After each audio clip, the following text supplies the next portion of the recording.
बिस्मिल्लाहिर्रहमानिर्रहीम। अस्सलाम वालेकुम नाज़रीन, आप मेरा यूट्यूब चैनल देख रहे हैं करंट पाकिस्तान और मैं हूं मौज़म सलीम। नाज़रीन, सुप्रीम कोर्ट ने पंजाब और केपी इंतखाबात से मुतल्लिक जो केस चल रहा था उसमें फ़ैसला महफूज कर लिया है। आज एक बड़ा अहम दिन था और एक बड़े अहम केस की समाअत थी। सुप्रीम कोर्ट के जो चीफ जस्टिस हैं उमर अता बंदयाल, उन्होंने रिमार्क्स दिए हैं कि वफाकी हुकूमत की जानिब से कोई ऐसा मवाद फराहम नहीं किया गया जिस पर इलेक्शन मुलतवी हो सके। इंतखाबात की राह में हायल रुकावटों के बारे में भी नहीं बताया गया। हुकूमत ने इंतखाबात कराने की कोई आमादगी जाहिर नहीं की। इस वक्त मुल्क में किसी किस्म के मुज़ाकरात नहीं हो रहे। अदालत की जानिब से यह कहा गया है कि अदालत ने तवाज़न बरकरार रखना है। अदालत की जानिब से सियासी जमातों को मुज़ाकरात का ऑप्शन दिया गया था, लेकिन मुज़ाकरात के ऑप्शन पर कोई खातिर ख्वाह जवाब नहीं आया। मजीद चीफ जस्टिस ने कहा कि अवाम को मुश्किल में नहीं डालना चाहते। इलेक्शन में बदमज़गी हुई तो मलबा अदालत पर आएगा। आज जब ये सुबह केस की समाअत शुरू हुई तो सबसे पहले पीपल्स पार्टी के जो वकील हैं फ़ारूक एच नाइक, वो अदालत में पेश हुए, जिस पर चीफ जस्टिस ऑफ पाकिस्तान ने कहा आपने तो अदालत का बॉयकॉट किया था। सैटरडे हफ्ते वाले दिन एक इजलास हुआ था पीडीएम और इत्तेहादी जमातों का। वज़ीर आज़म शहबाज शरीफ की ज़ेर सदारत ये इजलास था, जिसमें यह फैसला किया गया था, एक एलामिया जारी किया गया था कि हम सुप्रीम कोर्ट के 3 रुकनी बेंच का बायकॉट करेंगे और उस पर अदम एतमाद का इजहार किया गया था। जिस पर चीफ जस्टिस ऑफ पाकिस्तान ने आज कहा कि आपने तो अदालत का बॉयकॉट किया है, अदालत आपको नहीं सुन सकती। जिस पर फारूक एच नायक ने कहा कि हमने बायकॉट नहीं किया, इस पर हमारे तहफ़्फ़ुज़ात हैं। आज अटॉर्नी जनरल ऑफ पाकिस्तान भी अदालत में पेश हुए।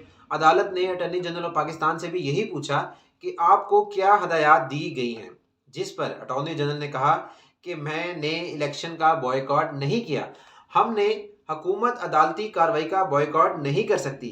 जिस पर चीफ जस्टिस की जानिब से ये कहा गया कि आपसे इसी चीज़ की तवक्का थी।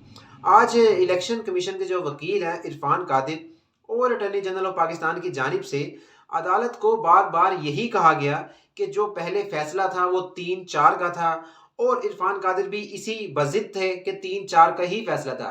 जिस पर चीफ जस्टिस ऑफ पाकिस्तान ने रिमार्क्स दिए कि जो 27 फरवरी का फैसला जारी हुआ था उसमें 2 जजेस ने जो इख्तलाफी नोट लिखा था उसमें उन्होंने बाकायदा कहा था कि हम अपना जो फैसला है वो चीफ जस्टिस ऑफ पाकिस्तान पर डाल रहे हैं और वो जो फैसला है वो 3-2 का है। जिस पर अटॉर्नी जनरल बज़िद थे कि नहीं, ये 3-4 का ही फैसला था।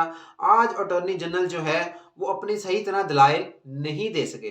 दूसरी जानिब आज अदालत ने सेक्रेटरी दिफा और सेक्रेटरी खजाना को भी तलब किया था। आज सेक्रेटरी खजाना की भी सरजनिश हुई अदालत में। अदालत ने उनसे पूछा कि इलेक्शन में कितने पैसे चाहिए, जिस पर उन्होंने कहा कि 20 अरब रुपए दरकार हैं। जिस पर अदालत ने उन्हें हुक्म दिया कि आपको हर हाल में इलेक्शन करवाना पड़ेगा। जबकि सेक्रेटरी दिफा ने कहा, रोस्टरम पे आकर कहा कि हमें मुल्क में जंग की सूरत हाल है, मैं यहाँ पर आकर हालात नहीं बता सकता। जिस पर अदालत ने उन्हें कहा कि आप हमें एक तहरीरी नोट लिख दें, हम उसका खुद जायज़ा ले लेंगे। जबकि दूसरी जानिब आज अटॉर्नी जनरल की जानिब से यह भी कहा गया कि जस्टिस फायज़ ईसा का फैसला मौजूद है, जिसमें यह कहा गया है कि खुद नोटिस की जो समाअत है रोक दी जाए। जिस पर चीफ जस्टिस ऑफ पाकिस्तान ने रिमार्क्स दिए कि जस्टिस फायज़ ईसा ने सिर्फ अपनी एक ओपिनियन जाहिर की है कि 184(3) का जो इख्तियार है वो सिर्फ सुप्रीम कोर्ट के चीफ जस्टिस ऑफ पाकिस्तान के पास ही है। दूसरी जानिब आज चीफ जस्टिस ऑफ पाकिस्तान ने यह भी राय दी, जो सेक्रेटरी दिफा पेश हुए थे, कि अगर आर्मी मसरूफ है तो नेवी और एयरफोर्स की पुलिस, एयरफोर्स के जो है उसके सर्विस ली जा सकती है इलेक्शन करवाने के लिए। दूसरी जानिब चीफ जस्टिस ऑफ पाकिस्तान ने तनख्वाहों में कटौती का भी ऑप्शन दिया कि अगर आप तनख्वाहों में से पैसे काटे तो फिर भी आप इलेक्शन करवा सकते हैं। जबकि आज पीटीआई रहनुमा असद उमर भी अदालत में पेश हुए और उन्होंने अदालत को बताया कि कैसे मुमकिन है कि एक 700 अरब में से 20 अरब रुपए हुकूमत इलेक्शन के लिए नहीं दे रही, जबकि दूसरी जानिब हुकूमत के पास पीएसडी में तकरीबन 450 अरब रुपए से जायद रकम मौजूद है, जिसमें से 8 अरब रुपए हुकूमत ने तरक्याती बजट के लिए दिए हैं। सड़कें ज़रूरी हैं या आइन, तो ये आज जो है असद उमर की जानिब से अदालत में ये बताया गया है और ये सारी जो तफसीलात हैं अदालत में पेश की गई। इस केस का जो है फैसला महफूज हो चुका है। आज वुकला की एक बहुत बड़ी तादाद सुप्रीम के बाहर पहुंची थी रूल ऑफ लॉ के लिए। पाकिस्तान के तमाम शहरों से वुकला की एक बहुत बड़ी तादाद जो थी आज वहां पे चीफ जस्टिस के साथ इजहार यकजहती के लिए पहुंची और उनके हक में नारेबाजी भी की गई।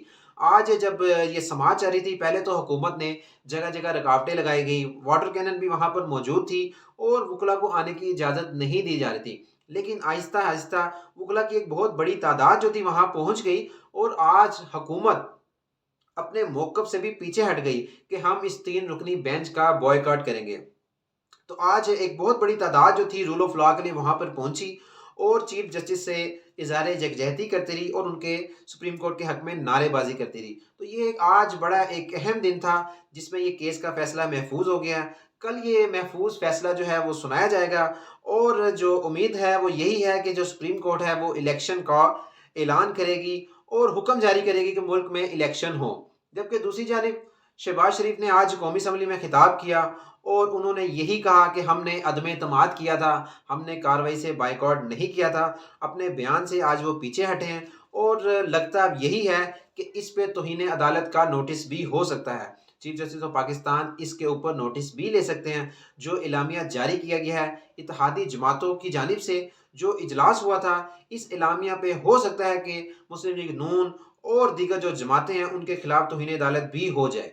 तो ये आज की जो अदालती कार्रवाई थी जो मैंने आप तक पहुंचाई है। कल इस केस का फैसला आएगा और देखना यह है कि कल क्या फैसला आता है। चीफ जस्टिस ऑफ पाकिस्तान पर शदीद दबाव था, उनको प्रेशराइज किया गया कि वो इस केस से खुद को अलग कर लें। जजेस टूटते रहे, बेंच टूटते रहे, लेकिन चीफ जस्टिस ऑफ पाकिस्तान कायम रहे। 9 रुकनी बेंच से ये 7 रुकनी पे आया। 7 से 2 जजेस ने फिर इख्तलाफी नोट किया। 5 रुकनी बेंच में से फिर 2 जो जस्टिस थे वो फिर निकल गए।